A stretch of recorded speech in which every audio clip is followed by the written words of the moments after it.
बात रचनाकार से। तो हम रचनाकार की बात सुनेंगे, कथाकार जयश्री राय की बात सुनेंगे और उनकी रचनाओं से गुजरते हुए हमारे जो भी विद्यार्थी समाज साथ में उपस्थित हैं, श्रोता हैं, वे अपनी जिज्ञासाओं को रखेंगे और इस प्रकार एक नई पहल विशेषकर सिलीगुड़ी जैसी जगह के लिए, जो कि ऐतिहासिक पहल का अनुभव कराएगी, इसे लेकर हम बहुत ही हर्षित हैं। पुनः हार्दिक अभिनंदन करते हुए जयश्री राय जी के बारे में मैं इतना ही कहूंगा कि कुछ पेशे से शिक्षक होते हैं लेकिन स्वभाव से रचनाकार, और इस स्वभाव से रचना धर्मिता के तहत उन्होंने जो सेवा प्रदान की, उसका परिणाम रहा कि हमारे साहित्य जगत में जयश्री राय जी को 2012 में युवा कथा सम्मान सोनभद्र में मिला, तो 2017 में स्पंदन स्मृति सम्मान और 2018 में स्पंदन सोशल क्रिएटिव अवार्ड। इतना ही नहीं, इसी के साथ शिक्षाविद पृथ्वी मान श्रेष्ठ सम्मान 2019 में भी मिला है और दिनकर साहित्य सम्मान से भी उन्हें 2017 में नवाजा गया है।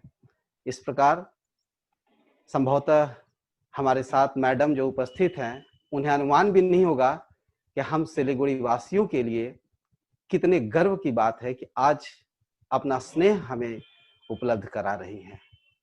और रचनाकार से बात करना अलग अनुभव। रचनाकार से बात करते समय उनके अनुभवों का साझा होने का एक अवसर मिलता है। तो आज जयश्री राय जी से हम बात करेंगे और लेखन प्रक्रिया के तहत यह जानना चाहेंगे सबसे पहले कि लिखते समय रचनाकार का अपना अनुभव और उनका अध्ययन, इन दोनों के बीच कैसा तालमेल रहता है। तो मैडम, आप स्वागत हैं इसी एक पहली जिज्ञासा के साथ। जी बहुत बहुत धन्यवाद। और मैं खुद बहुत प्रसन्न हूँ, गौरवान्वित हूँ कि आप लोगों ने मुझे इस योग्य समझा कि अपने बीच आमंत्रित किया। और जैसा कि आपने बताया था कि बच्चों ने, जो स्टूडेंट्स हैं, उन्होंने मेरी रचनाएं पढ़ी और वे बात करना चाहते हैं, तो मैं आपको बता दूं कि इससे पहले मैं ऑनलाइन बिल्कुल नहीं हुई। मैं इसे टालती रही थी अपनी कुछ निजी कारणों से। लेकिन जब आपने बच्चों की बात की, तो बीइंग ए टीचर, मैं खुद एक टीचर हूँ और उनके साथ इंटरेक्शन करना, उनके बीच होना मुझे हमेशा बहुत अच्छा लगता है। तो मैं उनकी खातिर खासकर आज आई हूँ। और जहाँ तक मेरे लिखने की बात है, लेखन प्रक्रिया की बात है, तो मैं ये कहूँगी कि सबसे पहले तो मैं क्यों लिखती हूँ। तो ये एक ऐसी जरूरत है, जैसे ये कहना कि मछली पानी में क्यों तैरती है। तो लिखना उसी तरह एक बहुत ही स्वाभाविक, एक नेचुरल प्रक्रिया थी जो स्वतः मुझ में आई और मैंने लिखा। इसके पीछे हर रचनाकार की तरह मेरा सरोकार है अपने समाज के प्रति, इस दुनिया के प्रति, अपने घर परिवार, अपने मित्रों के प्रति एक दायित्व है, एक दायित्व का भाव है, इसलिए मैं लिखती हूँ। और लोग अक्सर पूछते हैं कि मेरा जो लिखने का विषय है वो कहाँ से आता है। तो मैं इतना ही कहूँगी कि जीवन से, ये चांद सितारों से नहीं आता है। विषय जीवन से आता है, हमारे आसपास जो हम जीते हैं, हम सब जीते हैं, वहीं से ये विषय आते हैं। और अध्ययन तो बहुत जरूरी है, लेकिन वो जो ज्ञान की बात है वो एक अलग बात है। लेकिन सबसे पहले आता है हमारा अनुभव और उसके साथ ही हमारी संवेदनाएं। आम लोग तो हम सभी अनुभव करते हैं, आम लोग सभी, मैं, आप, हम सब करते हैं।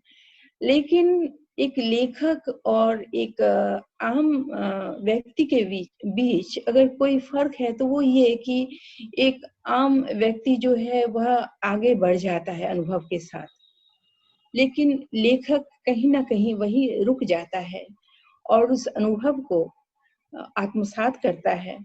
वह उसके अंदर ये जो अनुभव है वो पकता है, कहीं एक प्रक्रिया चलती है, वह इसे एसिमुलेट करता है और इसे पूरी तरह से पचाकर आत्मसात करके एक पुनर्रचना जैसी बात जो होती है कि वह उसे ही पुनर्रचित करता है।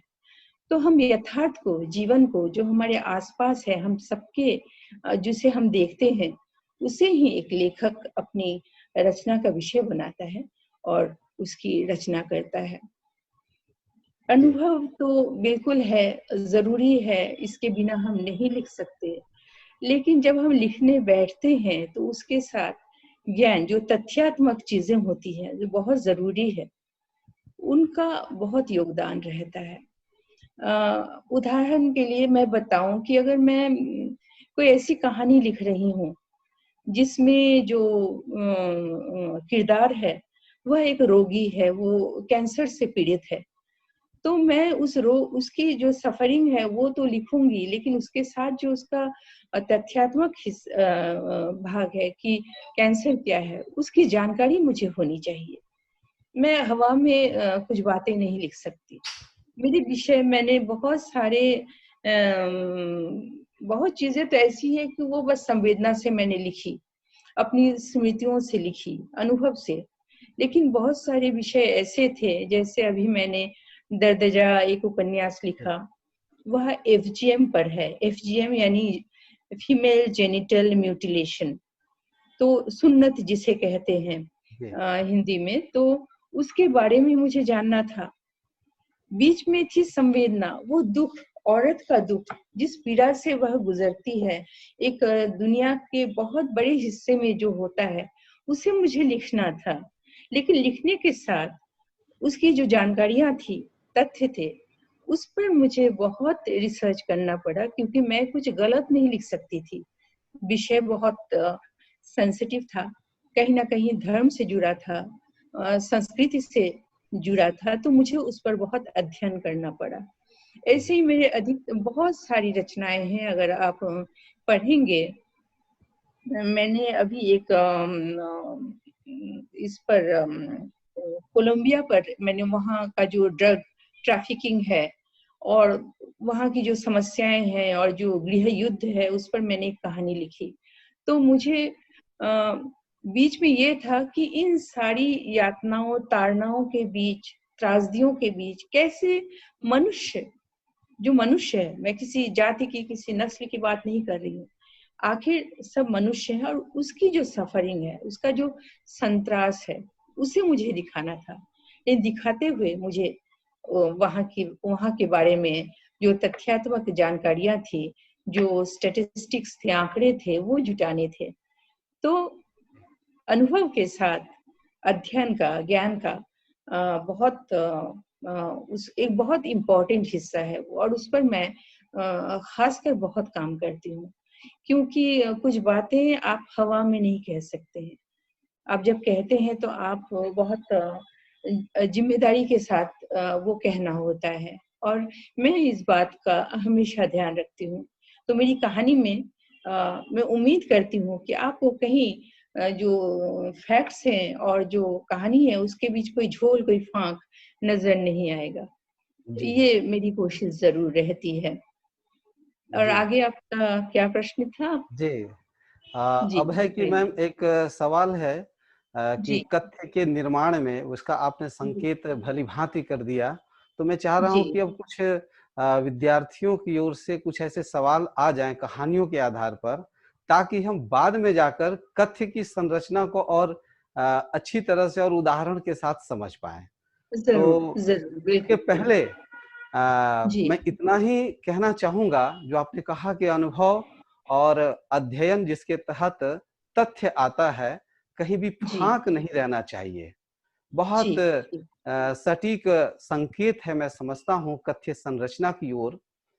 और विशेषकर जो आज का चलन है स्त्री विमर्श, और जब एक लेखिका से बात होती है या लेखिका की रचना सामने आती है तो हमारा स्वाभाविक ध्यान चला जाता है कि जरूर देह मुक्ति और विमर्श की बात आती होगी। तो ऐसा नहीं है कि आपकी रचनाओं में नहीं है, लेकिन व्यक्तिगत रूप से मुझे जो लगा कि जो मैंने कहा पहले ही, विमर्श के आर और पार की कथाकार, मैं अपने अनुभव से और पूरे विश्वास के साथ महसूस करता हूं कि विमर्श में, खासकर स्त्री विमर्श में, जिस ट्रेंड को लेकर चला जा रहा है उसे मैं समझता हूं वह आर है। अब उसे उस पार ले जाना है जहां आपने ले जाने की कोशिश की है। औरों ने भी कोशिश की होगी, मैं नहीं जानता, लेकिन आपकी रचना औरत जो नदी है, या फिर एक रात हो, या फिर सुख के दिन हो, कहने का मतलब है कि स्त्री विमर्श का मतलब स्त्री की पीड़ा नहीं, बल्कि पुरुष की भी अपनी उलझने हैं। और कुछ ऐसे आपके विचार रहे हैं जो आए हुए हैं, जिन्हें बहुत ही मर्यादित भाषा में और उतनी ही मार्मिकता के साथ और उतना ही उसे चुटीला बनाते हुए आपने रखा। औरत जो नदी है, मैं उस पर हम लोग बाद में आएंगे। फिलहाल मैं स्वागत करता हूं विद्यार्थियों को कि विद्यार्थी आगे बढ़ें और अपने सवाल मैडम के सामने रखें ताकि हम लोग इस कार्यक्रम को आगे बढ़ाएं। तो सबसे पहले नेहा मजुमदार हैं। नेहा मजुमदार से आग्रह है कि अपनी जिज्ञासा को रखें। नमस्कार मैम। नमस्कार। मैं नेहा मजुमदार। कांच के फूल में युवा पीढ़ी की जो ड्रग्स के प्रति आकर्षण है, मन में जो कुंठित बातें रह जाती है, कच्ची उम्र में कुछ बातें हमें समझ नहीं आती है, उसके लिए हम उस बातों की अति कर देते हैं, जो चीजें होनी नहीं चाहिए वो कर देते हैं। तो ये सारी जो समस्या है वो हमारे साथ घटित तो हर रोज होती है, लेकिन आपने भी यहाँ पे समस्या दिखाई है और वो मुझे बहुत अच्छा लगा कि ये जो समस्या है वो हमारे जीवन में होता है। तो मैं ये आपसे पूछना चाहती हूँ कि ये जो समस्याएं है, तो मुझे आपसे ये जानना है कि समाधान चाहिए, क्योंकि ये सारी समस्या हमारे जीवन में हर रोज होते रहते हैं। तो मैम, आपके पास अगर कोई समाधान हो तो आप हमसे प्लीज साझा करें। देखिए, सबसे पहले तो मैं बताऊं आपको कि कांच के फूल जो कहानी है, मैं भी एक स्टूडेंट रही हूँ, गोवा में रहती हूँ, सेंट जेवियर्स कॉलेज से मैंने पढ़ाई की है। तो ये अपने जीवन का अनुभव है। आप ऐसा नहीं सोचेंगे कि मैंने किसी और का अनुभव लिखा है, क्योंकि हम भी कल तक मैं भी कॉलेज में थी, यूनिवर्सिटी में थी, और मैंने जो अनुभव किया अपने आसपास वो मैंने लिखा। और चूंकि ये कहीं से बहुत व्यक्तिगत अनुभव था, इसलिए शायद आप पाएंगे कि इसमें प्रामाणिकता है। आपको लगा होगा कि बहुत जीवंत है, बहुत पास की कुछ चीज है, जैसे अपना ही अनुभव है ना। तो जब अनुभव से, अपने जीवन से आप लिखते हैं तो वह दूसरों के अनुभव से मेल खा जाता है, सबके मन को छूता है। देखिए, समस्या का हल देना मेरा या एक लेखक का काम नहीं है, क्योंकि इसके साथ बहुत कुछ जुड़ी है। अब जैसे ड्रग का प्रॉब्लम है, मैं आपको एग्जांपल देती हूँ कि ड्रग का प्रॉब्लम है, तो उसे मैं नियंत्रित नहीं कर सकती, वो कानून का काम है, प्रशासन का काम है। लेकिन जब हम समस्या की तरफ लोगों का ध्यान खींचते हैं तो लोग उसके बारे में अवेयर होते हैं, उन्हें जानकारी मिलती है, उन्हें लगता है समस्या की जो गंभीरता है उसे वो समझ पाते हैं, और इस तरह से समाज में एक जागरूकता आती है और उसके प्रति, उसके विरोध में कुछ ना कुछ शुरू होता है। तो लेखक का काम या साहित्य का काम है कि एक दिया जलाना, एक लौ, एक अंधेरे में एक रोशनी, ताकि उस तरफ हम अंधेरे में भी बढ़ सके, आगे जा सके। और बाकी सॉल्यूशन एज ए पेरेंट मैं कहूंगी, आज मेरे बच्चे कॉलेज में हैं, तो मैं अपनी तरफ से जहां तक हो सकता है उनके प्रॉब्लम सॉर्ट आउट करती हूँ, उन्हें समझाने की कोशिश करती हूँ, उन्हें गाइडेंस देने की कोशिश करती हूँ। और मुझे लगता है बच्चों के साथ ज्यादती नहीं होनी चाहिए, और सबसे बड़ी बात जो है कि आप कुछ इम्पोज करके, उन पर कुछ लाद कर आप उनसे करवा नहीं सकते हैं। तो सबसे जरूरी है कि उसे समस्या से अवगत करवाया जाए, उन्हें समझाया जाए। और मैं बहुत विश्वास करती हूँ कि बच्चे बहुत समझदार होते हैं। कई बार हम जो उन्हें रोकते हैं, एक तरह से जबरदस्ती करते हैं, उससे उनमें विद्रोह पैदा होता है, और ना चाहते हुए, शायद उन्हें पसंद नहीं, लेकिन एक विद्रोह के लिए वह करते हैं ये सब। तो अगर, मुझे यकीन है कि अगर हम उन्हें रिस्पेक्ट के साथ ट्रीट करें, उन्हें समझाएं और फिर हम उन पर यकीन करें, तो वह रिस्पॉन्सिबिलिटी, जिम्मेदारी के साथ बिहेव करेंगे। बाकी परफेक्ट सॉल्यूशन तो किसी के पास नहीं है। हाँ, हम इसके लिए कोशिश जरूर कर सकते हैं, और वो अकेले लेखक का काम नहीं है, हम सबका काम है, समाज का काम है, जिम्मेदारी है। और कुछ? धन्यवाद। तो बहुत ही सही और जरूरी, सही और बहुत अच्छी কেমন আছো? বাংলা জানো না? বাংলাতে কথা বলতে পারো না? হ্যাঁ জানি আচ্ছা, ঠিক আছে, নিজের প্রশ্ন বলো বলো। मैम मेरा एक प्रश्न है मैम मेरा एक प्रश्न है। औरत जो नदी है, मैंने इस उपन्यास को पढ़ा है मैम। ये प्रश्न है कि एक पंक्ति में जो दामिनी है वो कहती है कि बिना पाबंदियों के जी लेने दो। तो दामिनी मैम किस पाबंदी में बंधी हुई है? वो तो खुल के जी रही है मैम, वो जो चाह रही है वो कर रही है, वो अशेष से खुल के मिल रही है, उसके साथ संबंध भी बना रही है। तो मैम दामिनी ऐसा क्यों मतलब बोल रही है कि वो किस पाबंदी की बात कर रही है मैम? जी देखिए, पता नहीं कौन सी छोटी सी पंक्ति आप बोल रही है, मुझे ख्याल नहीं आ रहा है, लेकिन जहां तक मेरा ख्याल है कि दामिनी ये अपने संदर्भ में नहीं कह रही, वो जनरली कह रही है कि हमें खुलकर जीने दो। इसका अर्थ है लोगों को जीना चाहिए खुलकर, बिना पाबंदियों के। और इस पाबंदी का जो अर्थ है यहाँ पर कोई अराजक होने की बात नहीं है, ये व्यक्तिगत आजादी की बात है। हम अपने पर्सनल स्पेस में अपनी जिंदगी अपने हिसाब से जिएंगे। जब तक हम किसी दूसरे को अपने जीवन से, अपने जीवन के तौर तरीके से हर्ट नहीं करते हैं, परेशान नहीं करते हैं, जब तक हमारी आजादी किसी दूसरे की आजादी से इंटरफेयर नहीं करती है, तब तक हमें अपनी आजादी को अपने तरीके से जीने का हक है। मैम और एक प्रश्न मेरे है ख्याल से जी। हाँ जी मैम। बताइए। मैम जब शुरुआत में इस उपन्यास के शुरुआती दौर पे मैम देखा जा रहा है कि अशेष समुद्र के किनारे में बैठा हुआ है और दामिनी भी बैठी हुई है, तो अशेष जब उसे गौर से देखता है, लेकिन दामिनी किसी और तरफ खोई हुई है, जैसा मतलब हम लोग देख रहे हैं। और जब दामिनी चली जाती है तो वहां अपना फोन नंबर लिख कर जाती है। तो इस कहानी को हम अंत तक जब पढ़ते हैं तो हमें ऐसा लगता है कि शायद ये लोग दोनों कहीं ना कहीं मिले थे शायद। तो अगर एक लड़की मैम नहीं, और फिर अंत तक हम देखते हैं कि ये दोनों नहीं मिले हैं कहीं भी, फर्स्ट टाइम मिल रहे हैं, तो एक लड़की उस तरह से फोन नंबर रख के चली गई, ये तो मैम समझ में नहीं आया। ये क्वेश्चन आपसे पूछना। देखिए, जो अगर आप नियम कानून से सोचेंगी तो बहुत सारी बातें बहुत मुश्किल है ना, लेकिन मन की दुनिया की बात अलग होती है। और मैंने बहुत विस्तार से उसकी जो संवेदनाएं, भावनाएं हैं, उन पर लिखी है कि एग्जैक्टली पहले मिलने के बाद उसके मन में क्या चलता है, क्या सोचती है, आगे चल के बहुत इस पर लिखा गया है। तो इस, अगर आप देखेंगे तरीके से, तो ये होना चाहिए कि पहले परिचय करवाते हैं कोई, फिर नमस्ते वमस्ते होता है, फिर बात होती है, मुलाकात होती है। लेकिन मन की दुनिया में उसके नियम कुछ अलग होते हैं। वहां सब कुछ जो दुनिया के नियम है, तयशुदा जो तरीके हैं, उसी से सब कुछ नहीं होता है, हम कुछ। और दूसरी बात, अगर आप साइकोलॉजी को समझती होंगी, मनोविज्ञान को, तो कई बार हम इस तरह से व्यवहार कर जाते हैं जीवन में जिसकी उम्मीद हम खुद से भी नहीं करते हैं।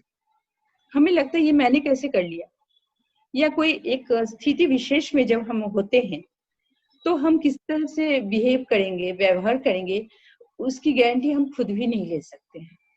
ये मन की दुनिया है। बाद में हो सकता है हमें खुद अचरज हो, सही ना लगे। कई बार आपने देखा होगा आपके जीवन में, मैंने अपने जीवन में अनुभव किया है कि जो चीज मैं हो सकता है कि नॉर्मली आम तौर पर ना कर सकूं, लेकिन एक स्थिति विशेष में मैंने एकदम उससे अलग रिएक्ट किया।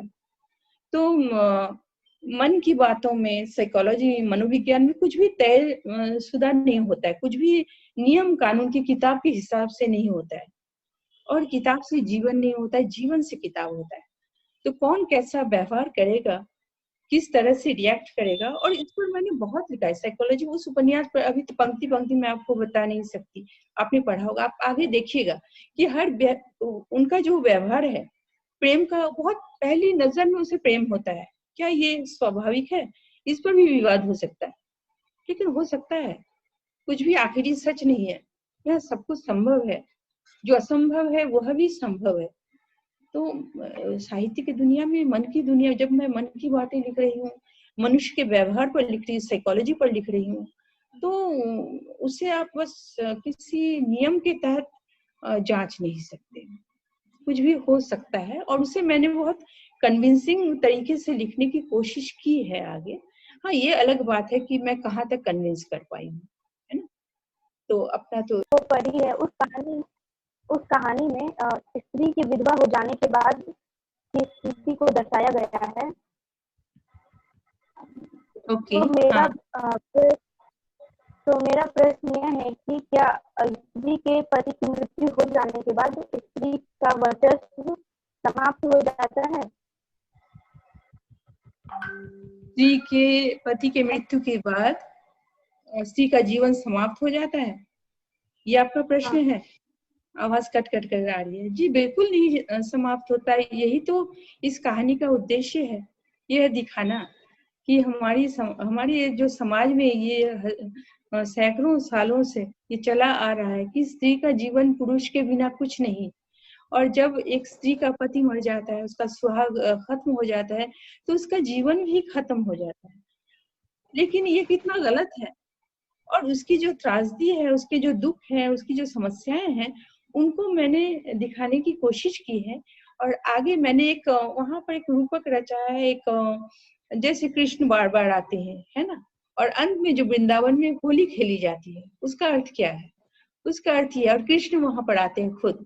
तो कृष्ण क्या है? वो हमारी विश्वास के आधार है। और हम ये कहना चाहते हैं कि हमारी संस्कृति, हमारा धर्म हमें ये नहीं कहता है कि हम खत्म हो जाए किसी व्यक्ति के साथ, एक स्त्री का भी जीवन होता है। तो कृष्ण स्वयं आते हैं और होली खेलते हैं, यानी स्त्री के जीवन में रंग लेकर आते हैं, है ना। तो मेरा तो कहना यही था कि किसी के जीवन के खत्म होने के साथ ही औरत का जीवन खत्म नहीं होता है। वह अपना जीवन जीना उसको चाहिए, और वो चाहती है, क्योंकि वो भी मनुष्य है। एक पुरुष जिस तरह से अपनी पत्नी के मरने पर उसे क्या कहा जाता है कि बेटा किसी के साथ जीवन खत्म नहीं होता है, तुम्हें अपना जीवन आगे जीना चाहिए, और यही पुरुषार्थ है। और स्त्री से कहा जाता है इसके उलट कि जब पति मर जाता है कि अब तुम्हारे लिए कुछ भी नहीं बचा, बस भगवान का नाम लो और किसी तरह अपना जीवन यापन करो। तुम्हारे लिए कुछ नहीं है, रंग नहीं है, खुशी नहीं है, भोजन नहीं है, उत्सव नहीं है, है ना। तो ये कितना बड़ा एक डबल स्टैंडर्ड है, एक दोहरा मापदंड है। और इस फांक को, इस डबल स्टैंडर्ड को दिखाने की मैंने कोशिश की है एक कहानी के जरिए। और इसमें जो संकेत मैंने छोड़े हैं, जैसे बार बार कृष्ण का आना और अंत में कृष्ण रंग लेके आते हैं, तो वो हमारी जो आस्था है, हमारा धर्म, हमारी संस्कृति, वो हमें इसका अधिकार देता है। ये समाज के बने नियम है स्त्री के लिए, जो बिल्कुल पाखंड है। मेरी समझ में मैंने तो यही बात कहने की कोशिश की है। एक बात मैं यहाँ जोड़ना चाहता हूँ अपने विद्यार्थियों के लिए भी, और आज भी विमर्श के नाम पर जो एक जबरदस्ती की तोड़ फोड़ की जाती है। जी जी जी। तो आपने कहीं भी ये वर्जनाओं को लेकर तोड़ फोड़ की कोई योजना नहीं बनाई, लेकिन उसे मनोवैज्ञानिक धरातल पर इतना तर्कहीन और इतना युक्ति विहीन साबित किया है कि एक पाठक के नजरिए से एक मनुष्य जब हम बनते हैं तो स्वभावतः लगता है कि 23 वर्षीय जो विधवा है वह वैधव्य को स्वीकार कर ले आजीवन, ऐसा संभव नहीं है। ये बहुत बड़ी उपलब्धि मैं समझता हूं कथा साहित्य में है, जो कि विमर्श के नाम पर बहुत कम देखा जाता है। और मैम आपसे एक बात मैं साझा करना चाहता हूं। प्रमिला केपी ने यौनिकता बनाम आध्यात्मिकता अपनी पुस्तक में एक लेख डाल रखा है, स्त्री अस्मिता और पुरुष विनिर्माण।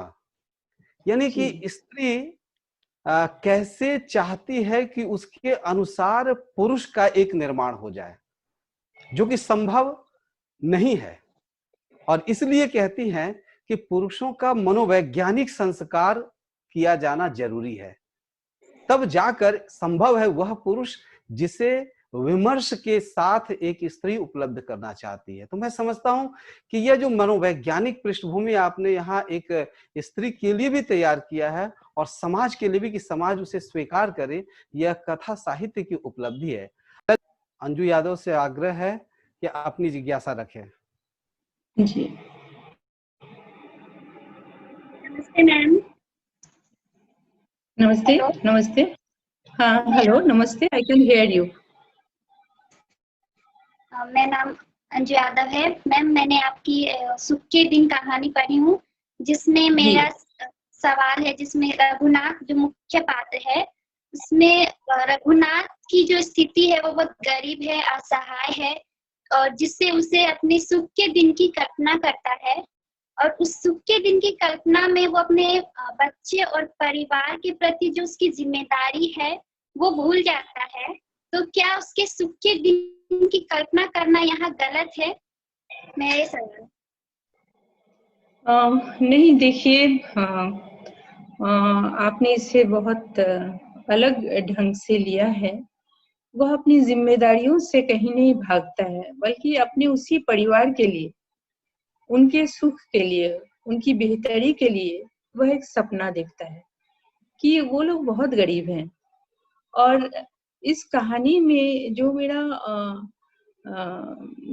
कहना था, जो केंद्रीय भाग है, वह यह कि गरीबों का मित्र कोई नहीं है।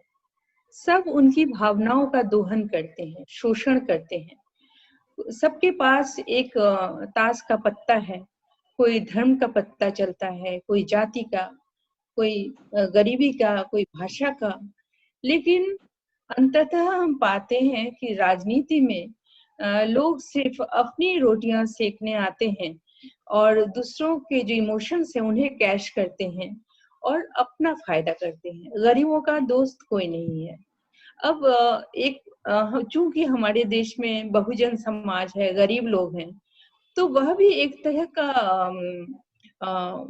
तरह की पूंजी है, उसे भी लोग कैश करते हैं, उनकी भावनाओं से खेलते हैं, उन्हें अच्छे दिन के सपने दिखाते हैं। तो रघुनाथ जो है वो इस गरीबी में, तकलीफ में, और जैसा कि मैंने बताया था कि उसकी पत्नी संकोच करती है, पति को बताना नहीं चाहती है। उसे लगता है कि पति एक बहुत बड़े काम में जा रहे हैं, तो उन्हें रोकना सही, इसलिए वो अपने बच्चे की बीमारी की बात और बहुत संकोच में अंत में कहती है कि उसे बुखार आ रहा है, उसका क्या किया जाए, है ना। तो गांव घर में आप जानते हैं कि गरीबों की जो स्थिति है वो क्या है, बुखार आना, सर्दी जुकाम, ये सब कोई बड़ी बात नहीं। वो ओझा के पास जाते हैं, कहीं से कुछ गोली लेके आते हैं। अस्पताल के नाम पर जो सरकारी क्या कहते हैं उसे, क्लिनिक्स खुले होते हैं जहाँ कुछ भी उपलब्ध नहीं होता है। वो तो बेसिक जो सुविधाएं हैं वो भी उनके पास नहीं होता है। तो रघुनाथ जो है उसका जाना अपनी जिम्मेदारियों से भागना नहीं है, बल्कि वह अपने उसी परिवार, अपने दुखों से छुटकारा पाने के लिए, उनके लिए थोड़े से अच्छे दिनों का बंदोबस्त करने के लिए वह जाता है। और उसके पीछे उसकी क्या हालत होती है, दशा होती है, और उसके पीछे घर में क्या हो जाता है, अनहोनी घट जाती है। कहानी में ये दिखाने का प्रयास किया गया है कि गरीबों का, उन्हें सपने तो सब दिखाते हैं मगर उनका साथ कोई नहीं देता है, बल्कि उनका भी बस दोहन किया जाता है। तो कहानी का जो केंद्रीय भाव है वह यह है।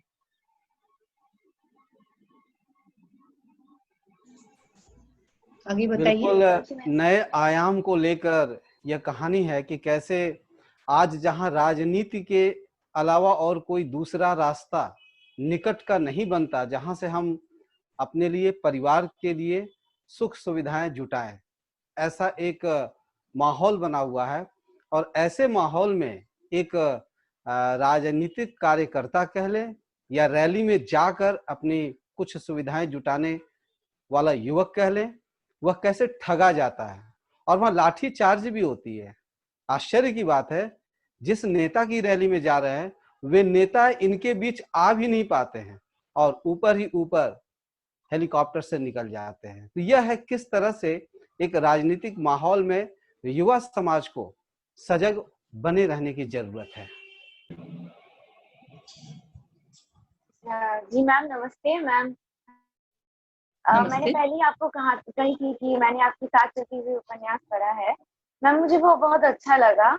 और मैम आपने जिस समस्या को दिखाया है कि विवाहित जीवन में एक स्त्री हो या पुरुष, दोनों के विवाहित जीवन में कई समस्याएं आती हैं, जो अपर्णा और कौशल के साथ भी हुआ है।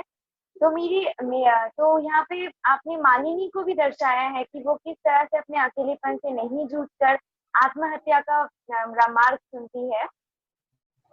तो मैम मेरा ये सवाल है कि ये आपने तो इन समस्या को दिखाया भी और अंत में जाकर आपने समाधान भी दे दिया है कि वो दोनों दूसरा मौका देते हैं अपने जिंदगी को।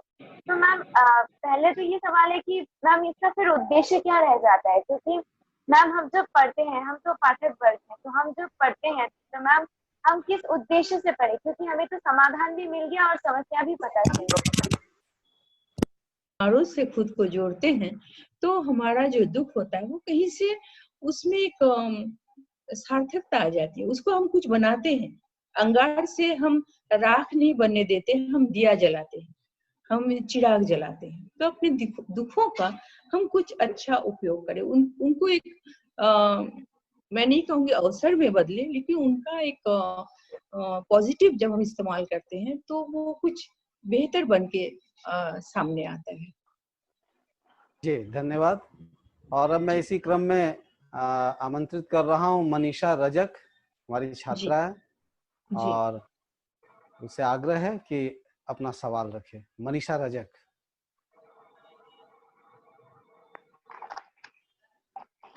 नमस्ते मैम। नमस्ते।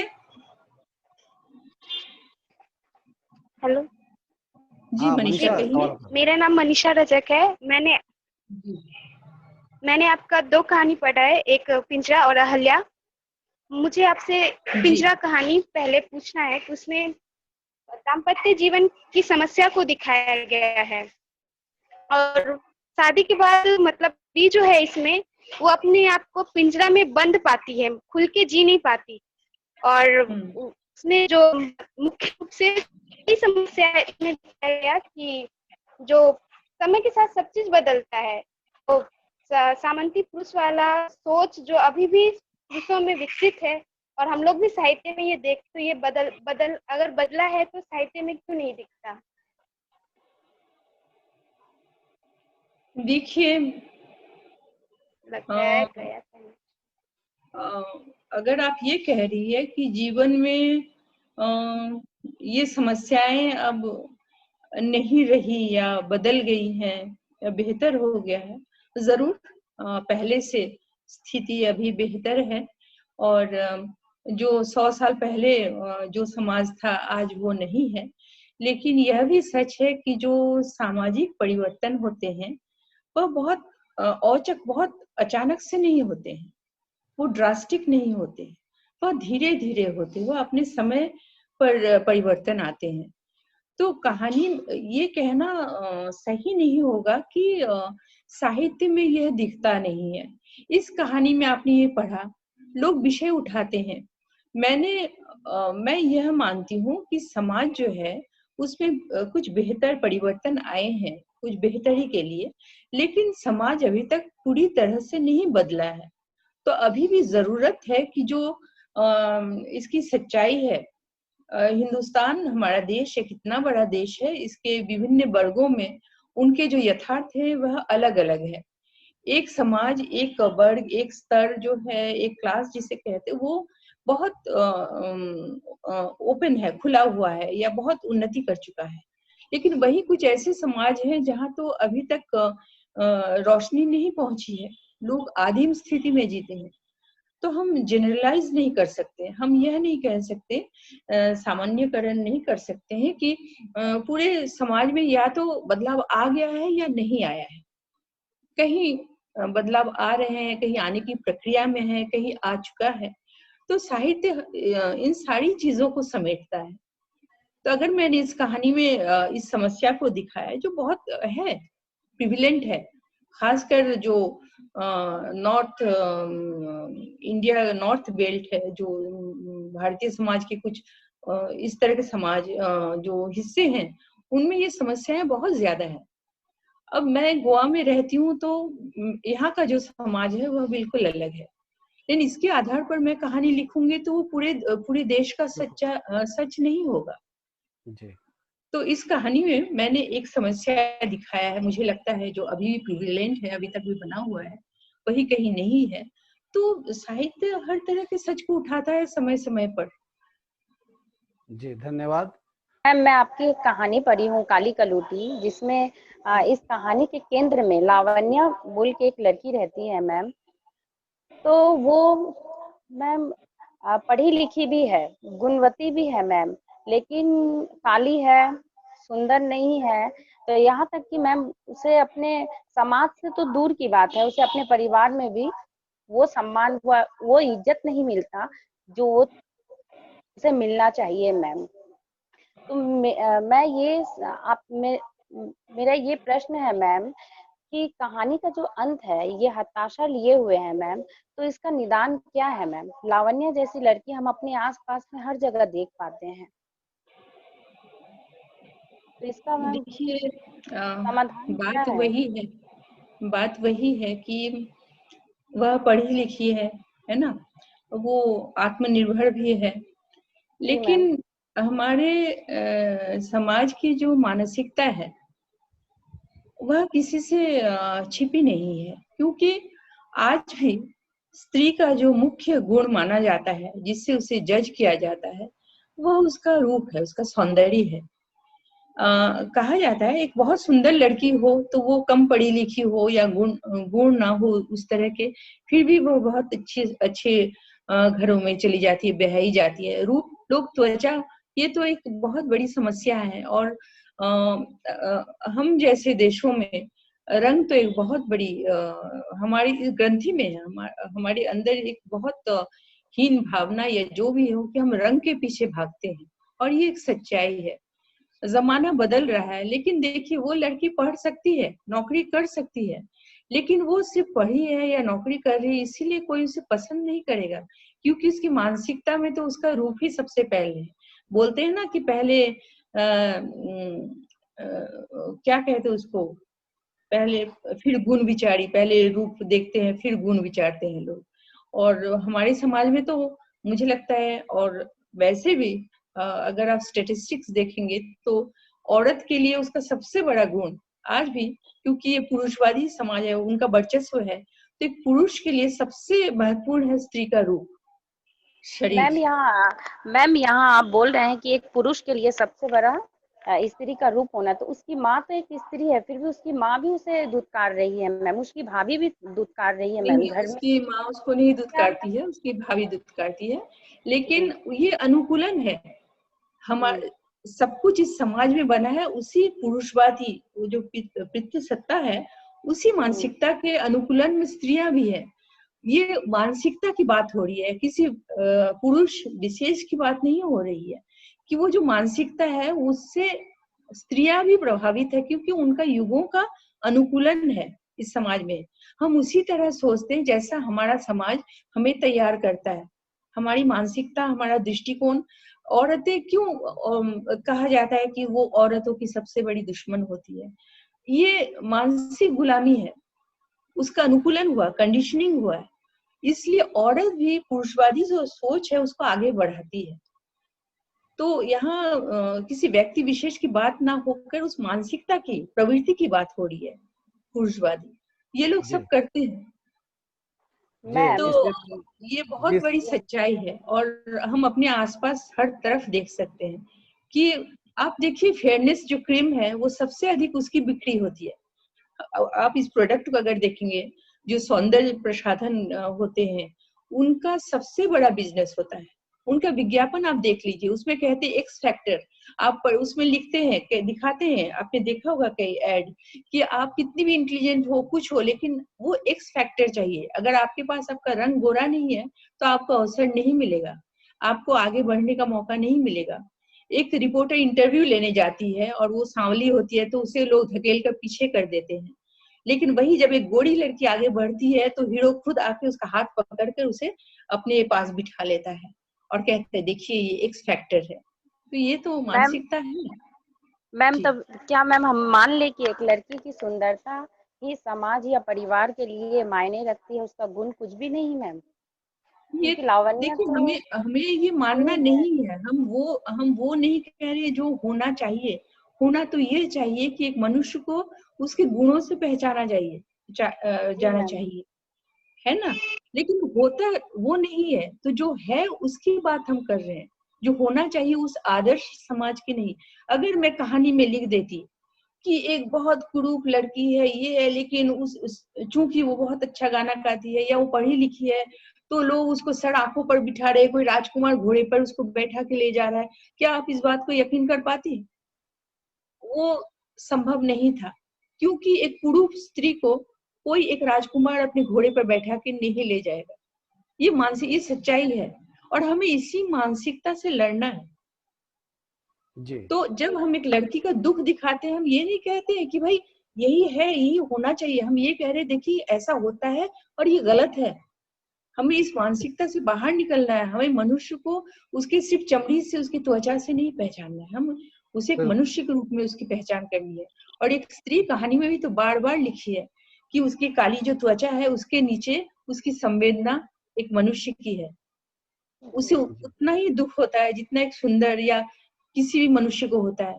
उसमें संवेदनाएं हैं, भावनाएं हैं, वह सोच सकती है, वह मनुष्य है, लेकिन कोई उसे उस रूप में पहचानने के लिए तैयार नहीं है।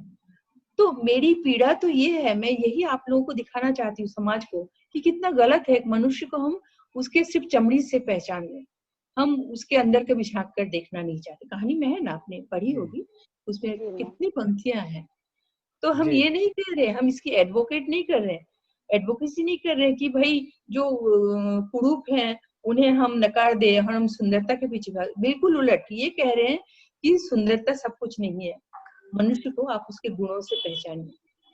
जी धन्यवाद। चमड़ी के पीछे मत जी, बात यह है कि कहीं मैम ने यदि समाधान दिखाया तो उनकी एक सलाह है कि जरूरी नहीं कि उसी समाधान को हम माने। ठीक उसी तरह से यहाँ समस्याओं का सिर्फ चित्रण है कि अब एक स्त्री भी पितृसत्तात्मक सोच से मुक्त हो, और पुरुषों को तो होना ही है। दरअसल पितृसत्तात्मक सोच से मुक्ति का समग्र रूप जो आज तक सिर्फ पुरुषों के ऊपर थोपा जा रहा था, कहीं न कहीं अब जयश्री राय मैडम यह मानती हैं कि स्त्रियों को भी इससे मुक्त होने की जरूरत है। वो अनुकूलन में है, वो अनुकूलित है ना? जी जी। और सबसे बड़ी बात, कहानी के अंत में मैंने कोई आदर्श अंत नहीं दिखाया कि भाई सब कुछ अचानक ठीक हो गया, कोई राजकुमार आ गया, उसकी शादी हो गई, समस्या नहीं रही। समाज में परिवर्तन इस तरह से नहीं आते हैं। मैंने यथार्थ को दिखाया, मैंने कोई आदर्श अंत नहीं दिखाया।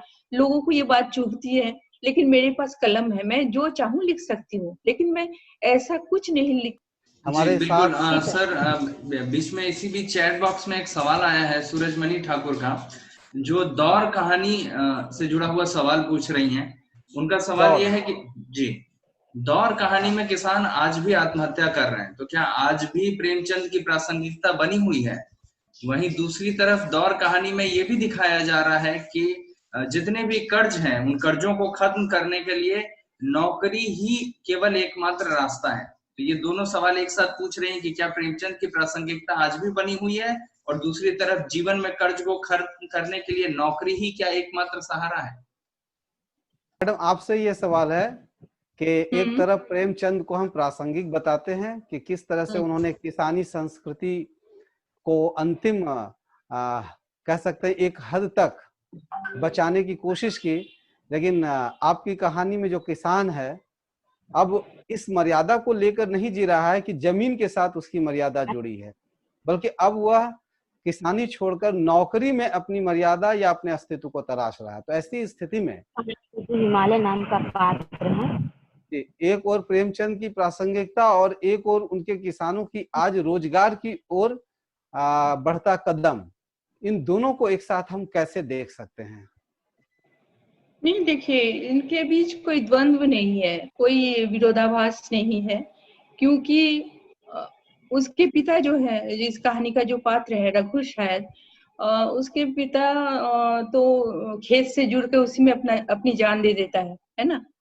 तो उनसे पहले की जो पीढ़ी है या उनके आस पड़ोस में जो है, उनमें से बहुत अभी तक किसानी में लगे हुए हैं, और इन किसानों में से बहुत कोई नौकरी के लिए भी निकलते हैं, या युवा है, कॉलेज में पढ़ा है तो ये नौकरी भी करना चाहता है, तो इसमें कोई विरोधाभास नहीं है। प्रेमचंद प्रासंगिक थे और हमेशा रहेंगे जब तक हमारे समाज में ये कृषि प्रधान देश है, और इतने किसान आज भी आत्महत्या कर रहे हैं और उसकी समस्याएं आज भी बहुत विकराल है, और खेती को, किसान को बचाना बहुत जरूरी है।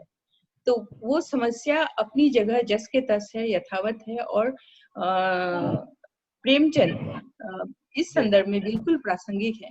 इसके साथ ये भी है कि समय बदल भी रहा है और हर कोई अब सिर्फ किसानी में नहीं है। अगर पिता किसान है तो उसका पुत्र नौकरी भी करता है। तो समय के साथ कुछ बदलाव तो आए हैं, लेकिन इसका अर्थ ये नहीं है कि जो प्रेमचंद की स्थापनाएं हैं वह अभी बिल्कुल खारिज कर दी जाए, बिल्कुल नहीं, ऐसा मैं नहीं मानती। धन्यवाद। और दूसरी बात, मैंने इस कहानी में ये नहीं दिखाया कि नौकरी ही आखिरी सॉल्यूशन है, ऐसा भी नहीं है।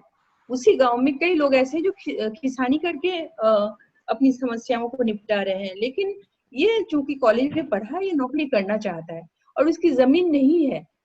कहानी में पढ़ा होगा कि उसकी जमीन जो है छीन ली गई, उसके पास कोई जमीन नहीं बचती है, तो फिर उसके पास एक ही रास्ता रह जाता है कि वह नौकरी करे, और इसकी वो कोशिश करता है। जी, अब है कि जमीन के अभाव में एक विकल्प है कि अब रोजगार के द्वारा ही जी, उसके पास जमीन बचती ही नहीं है। और दूसरी बात जो आती है उपन्यास औरत जो नदी है में, हर तरह से हमने समझने की कोशिश की कि एक औरत कैसे नदी है, अपने एहसास में, अपनी पीड़ा में, अपनी अपेक्षाओं में, प्रेम की निर्द्वंद्व और स्वच्छंद कामना में, लेकिन अंत में जाकर जब अशेष रेचन के साथ संबंध में दिखता है, उसके बाद जो प्रतिक्रिया है एक नारी की, वह कहती है कि पतलून पलटन है, घाघरा पलटन यदि पुरुष बनाते हैं तो पतलून पलटन में तुम भी शामिल हो जाओ और मर्दों की तरह तुम भी मेरे जीवन का एक हिस्सा रहो। तो इस तरह से एक स्त्री जो नदी का रूप आपने गढ़ा है, अंततः यह जो नदी का रूप है वह कहाँ तक सकारात्मक या हम कह सकते हैं भविष्य के लिए कुछ सृजनात्मक बन पाएगा, ये दोनों स्त्रियों के जरिए है। पहले तो फेसबुक की बात कर ले, उस कहानी की, उसमें जो आपने कहा ना कि पुरुष अंत में आहत होता है और स्त्री आगे बढ़ जाती है, ये बिल्कुल उल्टी बात है असल में कहानी में सर। अगर आप ध्यान देंगे कि मैंने इसमें ये दिखाया है कि आजकल जो सोशल मीडिया है और उसकी वजह से जो एक नई संस्कृति, एक ट्रेंड चल पड़ा है जिसमें लोग बाहर संबंध, एक विंडो टू द वर्ल्ड जिसे कहते हैं। तो स्त्रियां जो घर में बंद थी, जो माँ, बहुत उनकी बोरिंग लाइफ होती थी, आसपास कुछ नहीं था, वह खाना बनाती थी और घर में बंद रहती थी, तो उन्हें भी एक तरह से एक विंडो मिल गया है, एक एस्केप करने का एक तरीका मिल गया है। वह जब खिड़की खोलती है फेसबुक का तो एक पूरी दुनिया उसके कमरे में घुस आती है। और इस पूरी कहानी में मैंने दिखाया है कि ऐसे एक साधारण लड़की जो स्त्री जो उपेक्षित थी अपने पति से, अपने घर में एक बहुत नीरस जीवन जीती थी और अपने दुखों से, अकेलेपन से बचने के लिए वह फेसबुक पर जाती है और किस तरह से धीरे धीरे वहाँ की चमक दमक, वहाँ का जो एक वर्चुअल वर्ल्ड है, एक झूठी जो दुनिया रची गई है वहाँ पर, और जो तारीफें मिलती हैं और जिस तरह से लोग आते हैं और फरेब करते हैं, उन सबों से वो किस तरह से धीरे धीरे बहकती जाती है। यहाँ मैंने ये दिखाया है कि एक मर्द जब ये सब करता है तो आखिर में अगर उसे पश्चाताप हो, वो गलत ही करता है, तो वह लौट सकता है, उसके लौटने का रास्ता होता है। लेकिन इस कहानी में हम देखते हैं कि ये स्त्री जो बाहर निकलती है, हालांकि वो पति का जो व्यवहार था उसके विरोध में वो गई थी, एक तरह का बदला था कि मैं भी कुछ कर सकती हूँ अगर आप करते हैं, लेकिन वह फंस जाती है। उसका पति उसे घर से निकाल देता है, उसका फरेबी जो प्रेमी था उसे छोड़कर चला जाता है। वर्ल्ड की जो चमक दमक थी आखिर में कुछ नहीं रहता है और वो फोन लेके हाथ में घर के बाहर बैठी रह जाती है। तो इसमें पुरुष हर्ट होता है, अंत पे ऐसा नहीं है, वह तो समझ जाता है, उसको समाज में अपना उसकी जगह बनी हुई है, लेकिन एक स्त्री जब ऐसा दुस्साहस करती है तो उसको भुगतना पड़ता है। तो किसी फैशन के पीछे, मेरा कहना इतना ही था, किसी फैशन के पीछे आप यथार्थ को मत भूलिए। एक स्त्री को आज भी बहुत जिम्मेदारी के साथ व्यवहार करने की जरूरत है, क्योंकि समाज बदला नहीं है और इसी समाज, इसी दुनिया में हमें रहना है। तो हम सिर्फ किसी से बदला लेने के लिए या इम्पल्सिवली हम अराजक नहीं हो सकते, हमें जिम्मेदारी के साथ व्यवहार करना है।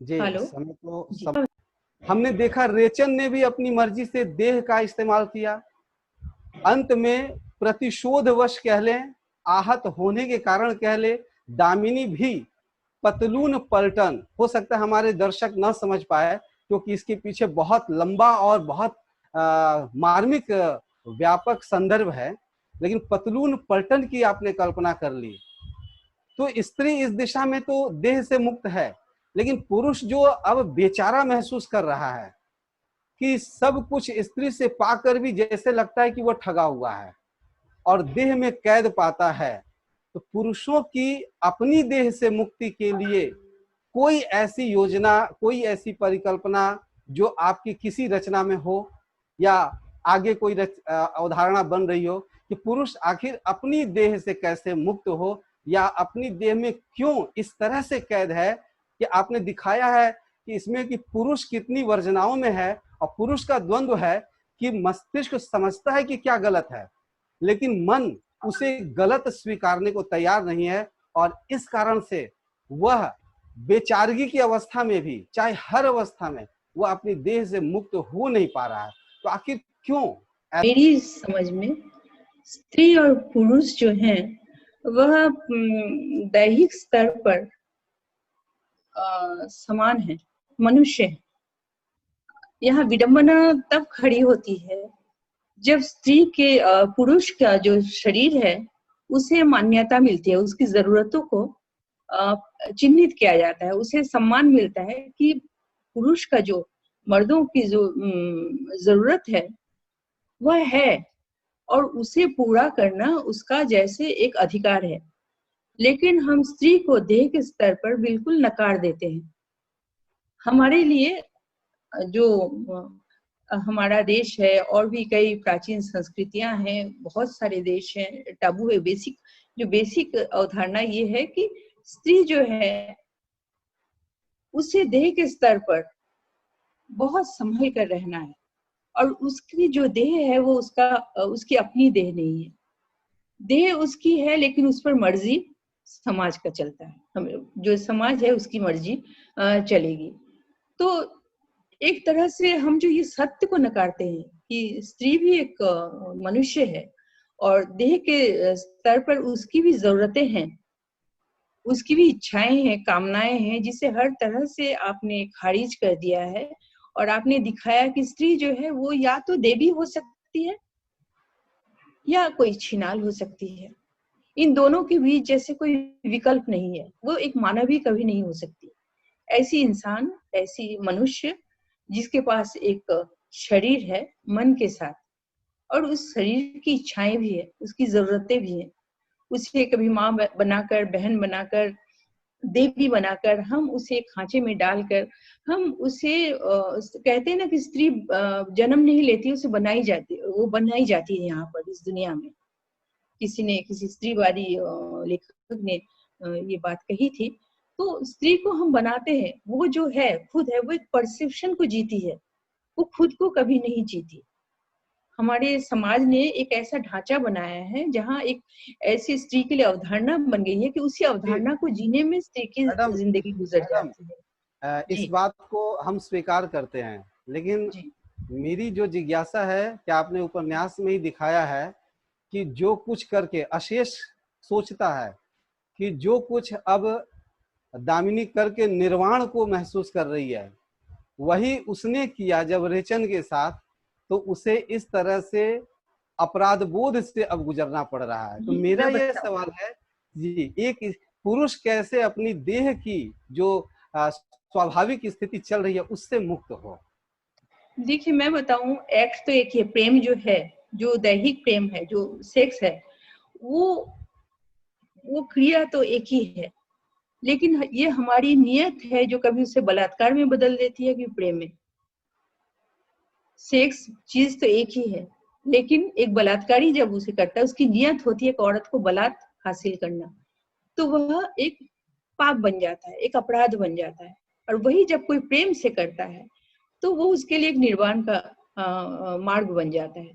तो दोनों में फर्क यहाँ ये है कि जो दामिनी करती है वो प्रेम में करती है, पूरी निष्ठा से अपने को समर्पित करती है, प्रेम में वो अपने को उजाड़ कर देती है। इसलिए ये प्रेम, ये दैहिक सुख जो भी है, यौन सुख है, ये उसे मुक्त करता है। ये उसकी जो मंशा है, वो इस एक्ट को, इस व्यवहार को उससे मुक्ति के रास्ते तक ले जाता है। लेकिन जो अशेष है, उसकी नियत में खोट थी। वो रेचल के साथ भी ये करता है, इसे भी ये करता है। वो स्त्री को सिर्फ भोग्या समझता है, उसे भोगता है। तो उसकी जो ये नियत है, ये मनसा है, ये मानसिकता है, वो इस एक्ट को, इस प्रेम, सो कॉल्ड प्रेम को पाप बना देता है, और वो नरक के कीचड़ में गिर जाता है। जबकि उसी प्रेम में, उसी बिस्तर में दोनों एक साथ अपनी देह को जीते हैं, लेकिन जो दामिनी है वो प्रेम में बहुत ऊपर उठ जाती है। मेरा कहना ये है कि जो हम करते हैं, जो मन से करते हैं, जो प्रेम में करते हैं, वो कभी गलत नहीं होता है। लेकिन जब हम एक गलत नियत से सिर्फ भोगने के लिए, किसी को लूटने के लिए, ठगने के लिए कुछ करते हैं, तो वह पाप बन जाता है। तो मर्द और औरत की जो दृष्टि है, जो नजरिया है, उसमें ये बेसिक फर्क इस उपन्यास में कम से कम दिखाया गया। अब समय आ गया है कि हमारे समय की लेखिकाएं ऐसा नहीं मानती कि पुरुषों से विरोध करने में, पुरुषों से प्रतिशोध लेने में कहीं से भी चेतना वाली बात है, बल्कि अब जरूरत है तो पुरुषों के संस्कार की, और पुरुषों का मनोवैज्ञानिक संस्कार यदि किया जाना जरूरी है, तो मैं समझता हूं कि यह जो उपन्यास औरत जो नदी है, वह एक पुरुष की शैली में स्त्री के द्वारा किया गया एक पुरुष का मनोवैज्ञानिक संस्कार है, जिसका जिक्र तक आज के विमर्श में नहीं हो रहा है। ये बहुत ही, मैं समझ सकता हूं कि विमर्श को एक जरूरी मोड़ देने वाला उपन्यास है। इन्हीं भावनाओं के साथ मैं बहुत बहुत धन्यवाद देता हूं, इसलिए कि हमारी लेखिका ने बिना किसी पूर्व परिचय के सहर्ष स्वीकार किया हमारे साथ शामिल होने को, और पूरे स्नेह के साथ कई तकनीकी बाधाओं के बावजूद हमारे साथ बनी रही। इसके लिए तहे दिल से हम उन्हें धन्यवाद देकर कभी भी खुद को मुक्त नहीं करना चाहेंगे, बल्कि हम ऋणी हैं कि उनकी रचनाओं में जो बातें हैं उन पर लेख तैयार करें, उन पर विचार करें, और आगे दूसरे रचनाकारों के साथ भी इस पर विचार करें, ताकि उनके द्वारा की गई सृजनात्मक जो मोड़ के समान एक नया मोड़ देने वाला आयाम है, पहल है, उसको हम आगे बढ़ा पाएं। मैडम बहुत बहुत धन्यवाद, और उम्मीद है कि आप पुनः फिर से हमें मौका जरूर देंगी और हम मिलेंगे, और इससे भी बेहतर तरीके से मिलेंगे, क्योंकि हमारे चैनल के भी अभी मुश्किल से 15 दिन पूरे हो रहे हैं आज, क्योंकि 15 अगस्त को हमने इस चैनल का उद्घाटन किया था। और अब मैं आमंत्रित कर रहा हूं अपने संचालक दीपू शर्मा को कि अब औपचारिक समाप्ति की घोषणा करें। बहुत बहुत धन्यवाद, मुझे भी बहुत अच्छा लगा आप लोगों से जुड़कर। My pleasure. धन्यवाद मैम। और ये हमारे लिए, सच में हमारे चैनल के लिए, हमारे दर्शकों के लिए एक बड़ी उपलब्धि रहेगी। जयश्री राय जैसी लेखिका से बातचीत सीधी उन तक पहुंचे। विद्यार्थियों के लिए ये बहुत फायदेमंद होगा, क्योंकि जिससे हम पढ़ते हैं, मैं भी विद्यार्थी रहा हूँ और सर का ही विद्यार्थी रहा हूँ, भले आज खुद शिक्षक हूँ, तो मैं समझता हूँ कि हम जिसे पढ़ते हैं उन्हें खुद सामने सुन पाना कितना ज्यादा हमें उत्साह भरता है साहित्य को जानने के प्रति। और बड़ी सारी बातें हुई, मैम ने फेसबुक कहानी लिखी है, आभासी दुनिया के बारे में इतना बताया है। तो अंत में मुझे बस यही याद आता है, यतीन्द्र मिश्र की कुछ लाइनें हैं कि देखो उन चीजों के खिलाफ जिन्हें पाने के लिए आए हो इस तरफ, जरूरतों की गठरी कंधे से उतार कर देखो, कोने में खड़े होकर नकली चमक से सजा तमाशाए असबाब देखो। इन्हीं शब्दों के साथ आज के इस कार्यक्रम की हम समाप्ति करते हैं, और आगे भी हम इसी तरह से जुड़े रहेंगे। देखते रहिए, जुड़े रहिए सपाट बयानी के साथ। धन्यवाद, नमस्कार।